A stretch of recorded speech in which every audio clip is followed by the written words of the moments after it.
On this episode of Green Science Oregon, we're looking at green home building. We'll take a look at how architects, builders, and homeowners are collaborating to create the green homes of the future.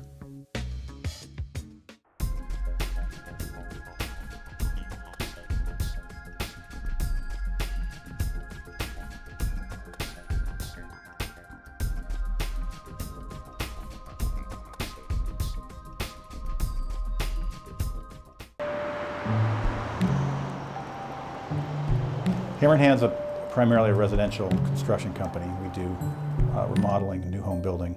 We also have a number of other activities we're engaged in commercially, from furniture building, home energy retrofits, high performance home building, handyman services. We kind of run the gamut here. It's just a wonderful place to work. This building is, we tried to incorporate as much of our sort of upcycling, repurposing of materials as we could. So there's not a stick of wood that we're standing on or that surrounds us that wasn't part of another structure at some point. So everything's used here, including the doors, which we built here. The glass in the doors is recycled auto windshield glass embedded in resin, which is locally developed and patented technique. The flooring is the bleacher seats from Lewis and Clark's original athletic stadium that we milled up into tongue and groove flooring. And we filled the carriage bolt holes with marbles and other things. Our carpenters who built this for us personalized a lot of those little holes, and so you'll find lots of interesting things. And then we've got a nice patio up on the roof. In the summertime we eat lunch up there. And there's a fresh air heat exchanger in this building, so there's constantly room temperature but fresh air being pushed through the building from stem to stern during the workday. So we never had any air quality issues in here. We are believers in the design build concept very much so, but I think in a fairly non-traditional sense. We don't have designers in-house or on staff here, but we partner very close with independent designers, very closely on project development. Departure is a great partner for us because they have a shared set of values around that concept of a team that's assembled that works collaboratively from the very beginning. With our work, it's really important that we form teams. Thankfully, we've been teamed up with a lot of contractors who advocate sustainable design too and help facilitate green design and construction. And so we become a complete approach, from start to finish. We've formed some really close alliances, and Hammer & Hand is definitely right at the top of our list with contractors, because the process is one where we have the ideas, our clients have ideas, they want to implement something, they have costs to deal with, and so early on we have Hammer & Hand a part of our project as a team member and helping us with costing and helping the owner decide which from the menu that they can afford to do. They can't afford to do everything else. So it's a very close relationship over the years. Through the years we've been really great partners. We work back and forth together really well. Mm-hmm. Yeah. And they're an example too that I think is an interesting evolution of contractors where it's almost a value-added service. It's no longer these are the people that are pounding, the nails out at your house, that they become a really essential part of the design team. It's a nice way, at the end of the day, to hold each other accountable because you sort of have two people checking your work all the time.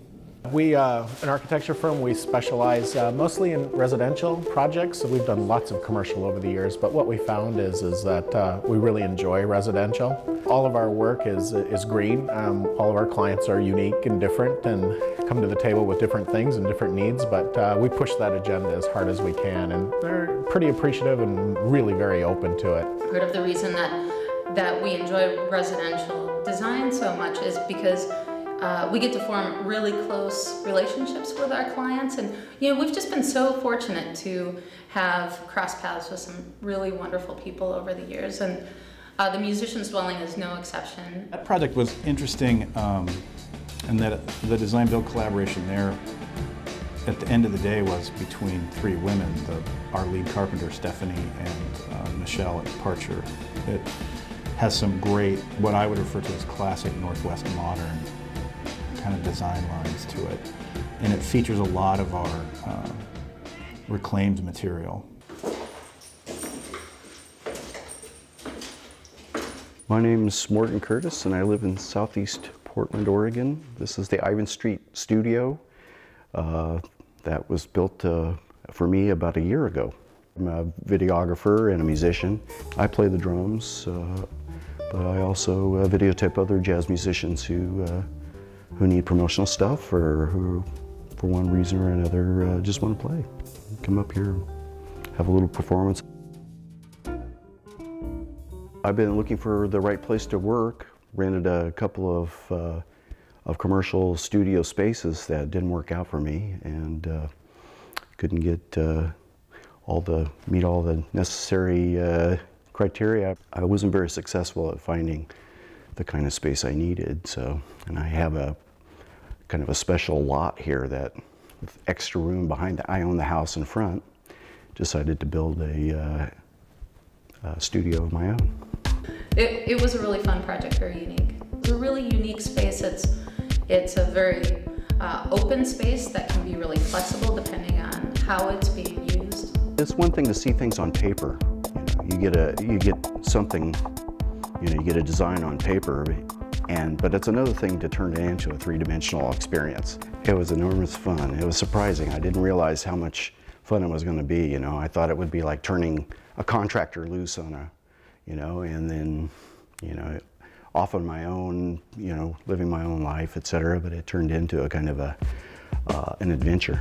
It's interesting because it's in southeast Portland, right? And so it's a very traditional neighborhood. And so how do we set that house into that neighborhood? I was a little worried about modern design and how it would fit into the neighborhood. The exterior of it is clad with reclaimed Doug fir that's salvaged from the Oregon State Mental Hospital, where they filmed One Flew Over the Cuckoo's Nest. So it's great, and the owner very much appreciates that. He loves that angle on it. Yep. I was really worried about using the wrong stuff on the outside, so we found this great source of lumber from the Oregon State Hospital, and where One Flew Over the Cuckoo's Nest was filmed.